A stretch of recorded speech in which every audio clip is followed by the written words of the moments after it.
धारा 498 ए भारतीय दंड संहिता के तहत लंबित मामले सरकारी सेवा से अयोग्य नहीं ठहराते।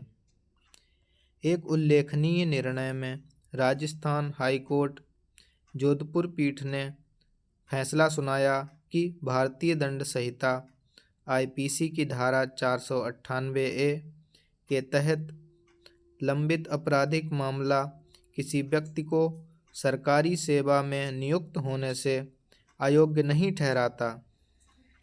न्यायमूर्ति अरुण मोगा ने अमृतपाल बनाम राजस्थान राज्य एवं अन्य SB civil court civil writ याचिका संख्या 13-198/2024 में निर्णय सुनाते हुए निर्दोषता की धारणा के महत्व को रेखांकित किया तथा उम्मीदवारी को अस्वीकार करने को मनमाना एवं असंवैधानिक माना।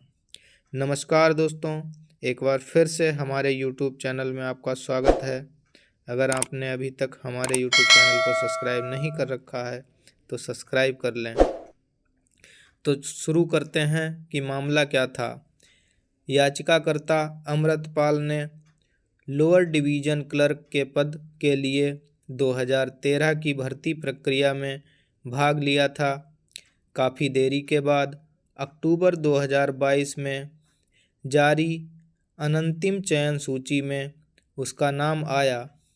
हालांकि दस्तावेज सत्यापन प्रक्रिया के दौरान पता चला कि याचिकाकर्ता अपनी पत्नी द्वारा आईपीसी की धारा 498 ए, 406, 323, 494 के तहत दायर एक आपराधिक मामले में आरोपी है। लंबित आपराधिक मामलों वाले उम्मीदवारों पर रोक लगाने वाले 2019 के राज्य सरकार के परिपत्र का हवाला देते हुए प्रतिवादियों ने याचिकाकर्ता की उम्मीदवारी को खारिज कर दिया। याचिकाकर्ता ने इस फैसले को चुनौती दी और एक पूर्व फैसले में हाई कोर्ट ने अधिकारियों को अवतार सिंह बनाम भारत संघ में सर्वोच्च न्यायालय के दिशा निर्देशों का पालन करते हुए उनके मामले पर पुनर्विचार करने का निर्देश दिया था। इसके बावजूद अधिकारियों ने निर्धारित मानकों का पालन किए बिना अपने फैसले की पुष्टि की, जिसके कारण वर्तमान मुकदमा हुआ।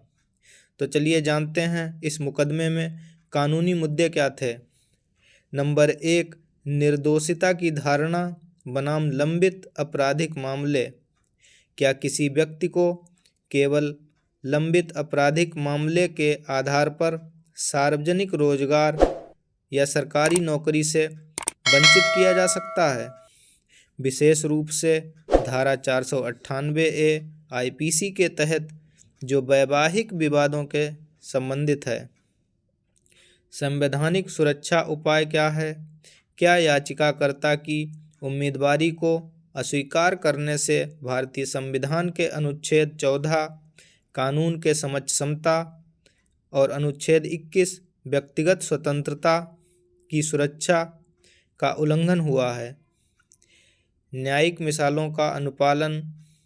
क्या प्रतिवादियों ने अवतार सिंह बनाम भारत संघ में निर्धारित दिशा निर्देशों के अनुसार काम किया, जो रोजगार मामलों में लंबित आपराधिक मामलों को संभालने पर स्पष्टता प्रदान करते हैं? चलिए जानते हैं न्यायालय ने क्या टिप्पणियां की। निर्दोषता की धारणा केवल विवाह के टूटने को इस तरह नहीं माना जा सकता कि पति ही एकमात्र दोषी है, सिर्फ इसलिए कि उसकी पत्नी ने आपराधिक आरोप लगाने का विकल्प चुना है, जो अभी साबित होना बाकी है। नंबर 2, नैतिक और कर्तव्यों पर क्या प्रभाव पड़ेगा? न्यायालय ने सवाल किया कि लंबित मामले की प्रकृति वैवाहिक कलह से उत्पन्न याचिकाकर्ता की लोअर डिवीजन क्लर्क के कर्तव्यों को निभाने की क्षमता को कैसे प्रभावित करेगी। अनुचित निर्णय लेना। प्रतिवादी न्यायालय के पहले के निर्देशों के अनुसार उचित समीक्षा समिति का गठन करने में विफल रहे और अवतार सिंह में सर्वोच्च न्यायालय के दिशा निर्देशों की अनदेखी की। मिसाल और समानता। न्यायालय ने मुकेश कुमार बनाम राजस्थान राज्य के फैसले का हवाला दिया, जिसमें कहा गया कि लंबित आपराधिक मामले नियुक्तियों से इनकार करने का आधार नहीं हो सकते जब तक कि आरोप नैतिक पतन से संबंधित ना हो या दोष सिद्ध का कारण ना बने। इस मामले में न्यायालय ने निर्णय दिया।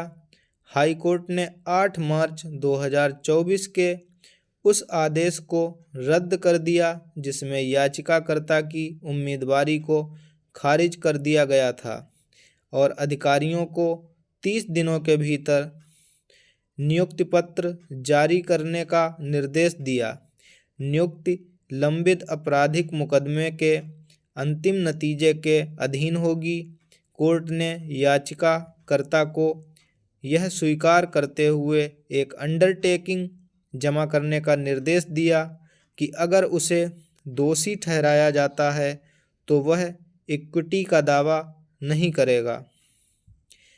अगर आपको हमारी जानकारी अच्छी लगी तो चैनल को सब्सक्राइब कर लें, वीडियो को शेयर अवश्य कर दें ताकि अन्य लोगों को भी यह महत्वपूर्ण जानकारी मिल सके। धन्यवाद।